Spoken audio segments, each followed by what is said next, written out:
In Calcutta, Mr. Fogg, Passepartout, and Otter arrived on the afternoon of October 25th after a long and exhausting journey. The next ship to Hong Kong, the Rangoon, was scheduled to leave at 5 o'clock, so time was precious. Before thinking about himself, Fogg focused on ensuring Otta's safety. However, their troubles were not over. As they left the station, Detective Fix secretly followed them. Soon, 2 policemen stopped Mr. Fogg and Passepartout and ordered them to come along. They were taken by carriage to a government building and locked in a small room to wait for Judge Obadiah. Otta felt deeply distressed and blamed herself for the trouble Fogg was facing. When the trial began, Passepartout was sentenced to 15 days in prison and Fogg to 8 days along with a fine. Calm as ever, Fogg immediately offered bail, and the large sum of money was accepted. Without wasting a moment, they hurried from the courthouse to the dock. Just in time, they boarded the Rangoon with their precious tickets in hand. On the pier, Fix stood in despair, watching the ship sail away. As the journey continued, Fogg gently reminded Otta that a human life is more precious than time or money. Passepartout, moved by his master's generosity and courage, quietly wiped his eyes as the ship carried them toward their next adventure. The steamship Rangoon carried Fogg, Otta, Passepartout, and Detective Fix across the Bay of Bengal toward the South China Sea. From the moment they left Calcutta, Fogg knew he had lost exactly 2 days, yet he remained perfectly calm. Otter admired his sense of duty and self-control.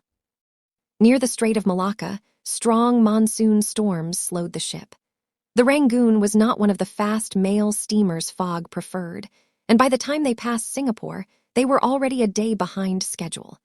They finally arrived in Hong Kong on November 6, 1 day later than planned. Fogg's first concern was Otta's safety, but Passepartout soon discovered that her cousin had moved to Holland. Without hesitation, Fogg decided that Otta would continue the journey with them as a permanent companion.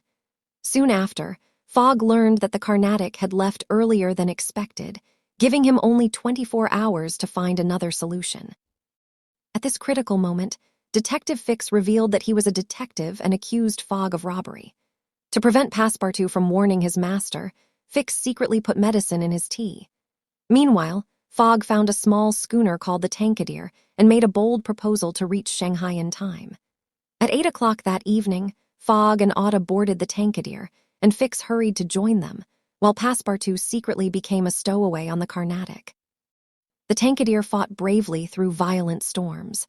At one point, Fogg fired a cannon to send an emergency signal and paid a generous reward to the crew. Eventually, in Yokohama, Fogg was reunited with Passepartout, who had survived by joining a troupe of Japanese acrobats. After being released from his contract, Passepartout confessed that Fix was truly a detective. Despite constant delays, dangers, and confusion, Fogg never lost his calm determination. With courage and hope, the group continued their long journey, determined to reach their destination on time. The American mail steamer General Grant departed from Yokohama, cutting steadily across the vast Pacific Ocean toward San Francisco. The 22-day voyage had already been calculated with precision in Phileas Fogg's schedule. According to his plan, he was to arrive on December 2nd. Recovering lost time was now his only priority. During the voyage, Passepartout gathered the courage to confess that Detective Fix was in fact a police officer pursuing Fogg. Expecting anger and outrage, he was astonished by his master's unshakable calm.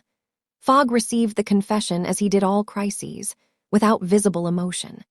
Gradually, Passepartout began to see that this calmness was not indifference, but the quiet strength of an innocent man unjustly accused. Meanwhile, Otta observed the strained relationship between Fogg, Passepartout, and Fix. Her admiration for Fogg deepened into genuine affection as she witnessed his dignity and restraint. The situation was awkward. Fogg was traveling beside the very man who intended to arrest him. Fix himself suffered the discomfort of polite conversation with the man he planned to detain. Ironically, he became a reluctant ally, for he needed Fogg to reach British soil quickly in order to carry out the arrest.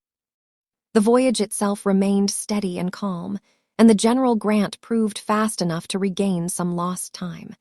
The most curious event occurred when they crossed the 180th meridian. Passepartout was utterly bewildered, insisting it was December 2nd, unaware that they had gained a day by traveling eastward. A sudden dramatic moment broke the calm when the ship collided with a pod of whales. The violent shock caused a heavy shudder and forced a temporary halt. Yet the steamer resumed its journey, pressing forward across the immense ocean. On the morning of December 3rd, the General Grant entered the bustling port of San Francisco. The Pacific crossing was complete, but ahead lay the vast American continent, filled with new dangers and challenges. Through injustice and quiet torment, Phileas Fogg remained composed. He refused to confront Fix with anger. Instead, he acknowledged the reality of his situation and focused solely on completing his mission. On December 3rd, the Transcontinental Express left San Francisco, beginning Fogg's most difficult land journey. The Transcontinental Railroad was known as a great achievement of modern engineering. The group traveled in a comfortable carriage with wide windows, berths, and a dining car. Fogg carefully studied timetables and maps. Otto watched him with gratitude. Passepartout enjoyed the changing American landscape, while Fix observed Fogg in silence.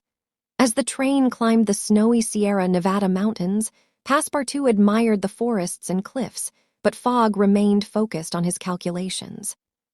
In Nevada and Utah, weak bridges and damaged tracks caused delays. Near Salt Lake City, a large herd of buffalo blocked the train for 3 hours. Fogg calmly noted the lost time, while Passepartout and Fix felt anxious. The train crossed the Platte River Bridge at full speed, and it collapsed behind them. Near Julesburg, Sioux warriors attacked the train. Passepartout separated the engine to protect the passengers but was captured. Fogg chose to save him instead of continuing the journey. Scouts reported that Passepartout had been taken across the river. Fogg quickly organized a rescue mission and showed great courage. Phileas Fogg rushed into the wilderness to rescue Passepartout after the train was damaged. Leaving Otto and Fix behind, he continued with soldiers and followed the Sioux tracks through the night. He found Passepartout tied up and freed him. Soon the engine returned with reinforcements, and Otto and Fix were relieved to see them safe. Fogg realized he had lost 30 hours. Determined to continue, he decided to go to Omaha, Nebraska. There he hired a wind sledge and its driver, Mudge, and they traveled quickly across the frozen land. They reached Omaha in time for the Chicago train, then arrived in New York. They arrived too late for the ship to Liverpool. Fogg took Otto and Passepartout to a hotel and found a ship called the Henrietta. When the captain refused to sail to Liverpool, Fogg planned secretly. He invited Captain Speedy to his cabin for a drink and offered him a strong brandy until the captain fell into a deep sleep. Then Fogg ordered the crew to change course to Liverpool. When they ran out of coal, Fogg used the ship's wooden parts as fuel. They finally reached Queenstown, then Liverpool. At that moment, Fogg realized he had returned to England in time. Phileas Fogg, Otto, Passepartout, and Detective Fix arrived in Liverpool early. Fogg quickly calculated the connections to London, aware that his deadline was approaching. Suddenly, Detective Fix arrested Fogg, believing he was the bank robber. Passepartout angrily accused Fix, but Fogg calmly asked to submit to the law. He was taken to the custom house for detention, and his honor was questioned because of the unjust accusation. While waiting, Fogg checked his watch and felt as if time itself was mocking him. Otto blamed herself, thinking that Fogg had sacrificed everything for her. Passepartout cried but believed in Fogg's honor. At 5:30 p.m., Fix returned and admitted his mistake. The real thief had been caught 72 hours earlier in Brighton. Fogg was immediately released and took a special train to London. He reached the Reform Club at 8:44 p.m. and calmly announced, "Gentlemen, I am here." By crossing the date line during his journey, he had gained an extra day. In the end, he completed the journey in 79 days, 23 hours, and 59 minutes. Although he had lost his fortune, he proposed to Otto, and the great journey ended in victory and happiness.